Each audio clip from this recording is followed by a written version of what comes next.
Yeah, on our previous show, we talked about the relations between parents and children, and we said that love is something that you have to learn how to give properly.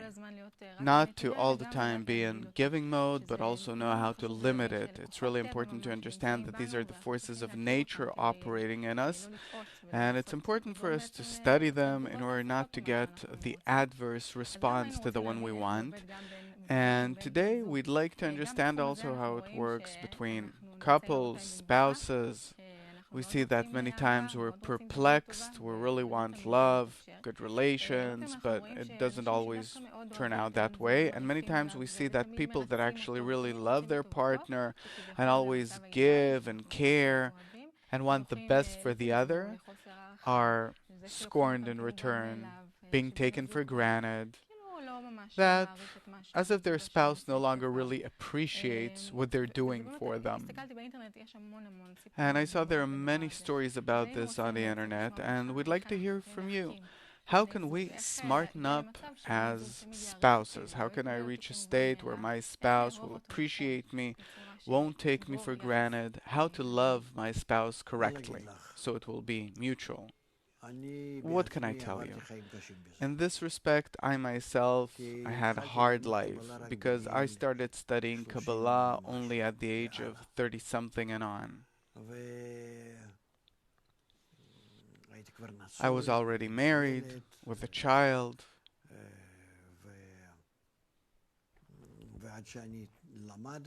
and until I learned and discovered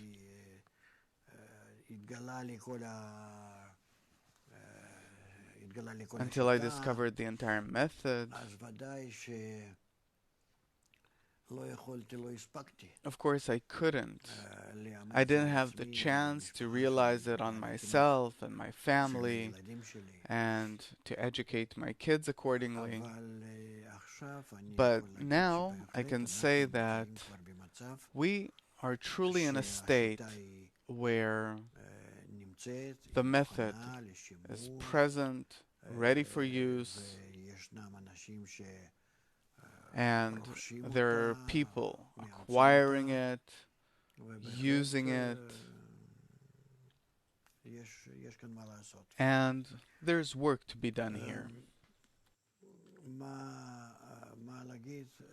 What can I say?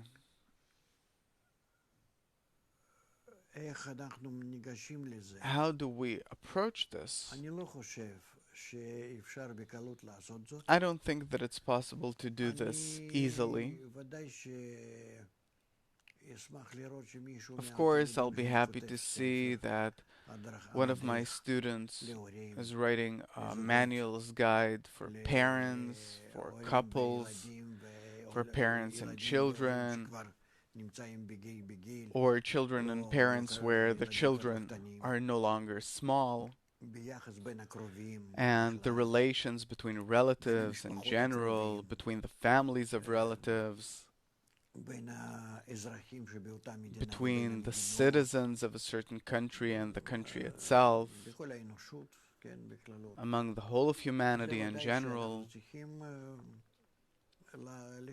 Of course, these are things that we have to write with exercises, with principles. Yeah. And of course, there are general lines to it that everyone has to know.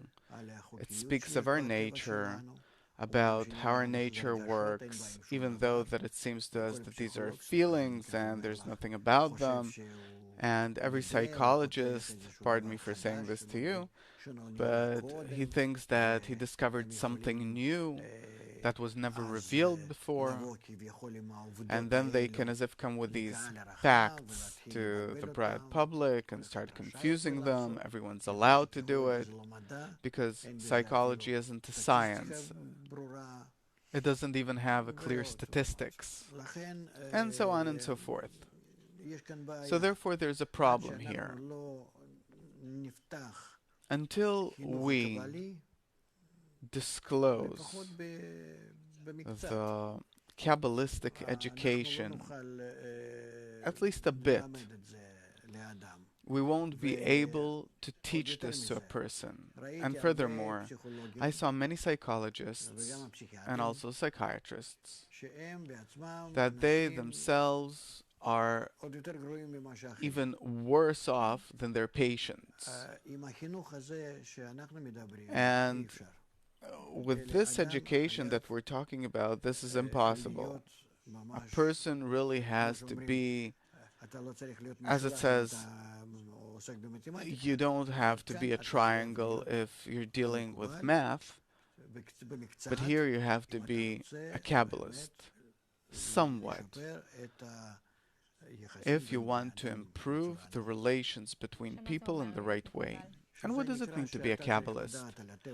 It means that you have to know about human nature. You have to know how do we keep our nature within limits, something that we didn't get from nature instinctively like animals do. So instead of what animals have, we have to do it ourselves. And then, as a result of adding to our instincts of hatred and love, we add the limits ourselves. I can even invert the hatred to love.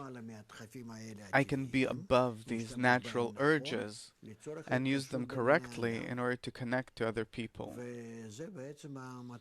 And this is actually the purpose of the wisdom of Kabbalah, to connect between us up to the point of love. But for this, a person has to see himself working within limits, controlling himself. Here he has to know that he has no such abilities, but he has to know how to get from nature the force which will correctly control him, manage him. That's called the reforming light. And when we advance this way in our treatment, where first of all everyone has to correct himself, and to the extent to which each of us corrects himself, we build the right attitude towards others. And then, when two people that each one of them is treating himself are starting to correctly connect between them, they have a goal and they look at themselves, suppose, not instinctively, however it is, however it happens, but every time they have the right direction of the development of their relations, meaning the right direction of the individual development and their mutual relations. And then they start feeling between them that there is really a connection that's forming which is above our nature, and this connection is called a spiritual connection. Why? Because they will discover that they have differences in opinion up to hatred. And it doesn't matter that previously they loved each other. It's in order for them to increase the ties of love between them. How do you define a connection of love?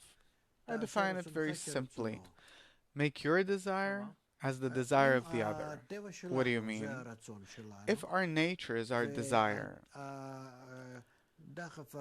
and the most important urge is self-love, the most important impulse that is expressed in my fulfillment of my desire. That's what I want every moment. That's what I do. And part of my actions, I do it instinctively. Look how I'm sitting, how I'm talking, how I pose myself.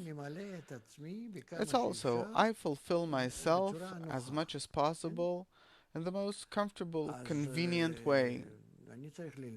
And so I have to learn, how do I change myself in order to connect with the other in the right way? Meaning, how do I restrain my ego? And how do I elevate myself to a neutral degree with respect to others that is independent of my urges, my tastes, that I will feel the other as the other is. What does the other want? What is he thinking? What is he drawn to? What does he enjoy? What makes him suffer? When I learn that from the other, when I look at the other this way and learn this from them, then now I can change myself in order to provide the other with what he is expecting to receive. And that's called make your desire as his, that I use my desire to serve the desire of the other. That's called to love. The question we started with is, we see from life that when a person only pleases the other and serves him, he ends up being scorned and taken for granted. Wait a second. Therefore, I'm saying that there is an entire wisdom to it. I'm not simply doing it like two teenagers in the first few days of their acquaintance and then it ends. What's the difference? The difference is vast. We learn how do we connect with each other in order to give each other limits. That I show my love in a conditional way, not limitlessly. Why? Because by nature, I'm an egoist. So I give up my ego in order to treat the other nicely, not because I fulfill my ego, suppose my sexual urges, and so on. No.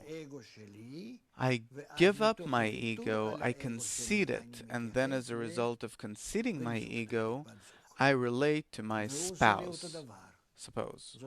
And my spouse does the same towards me, meaning when we connect, each connects out of conceding his own ego in order to fulfill the other.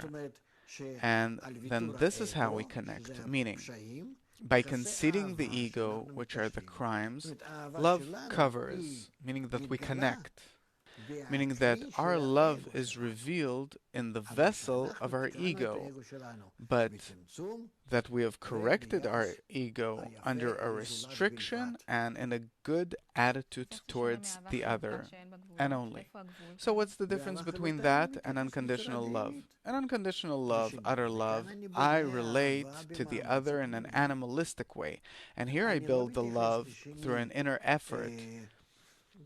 I'm not relating to the other in a way that I have, suppose, attraction towards that other person, sexual attraction or social attraction, I like that person or whatever.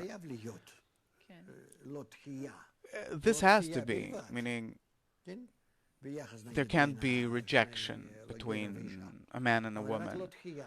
Everything but rejection. All the rest, if there's no bodily, corporeal, animalistic rejection, all the rest we build above that by each conceding his own ego.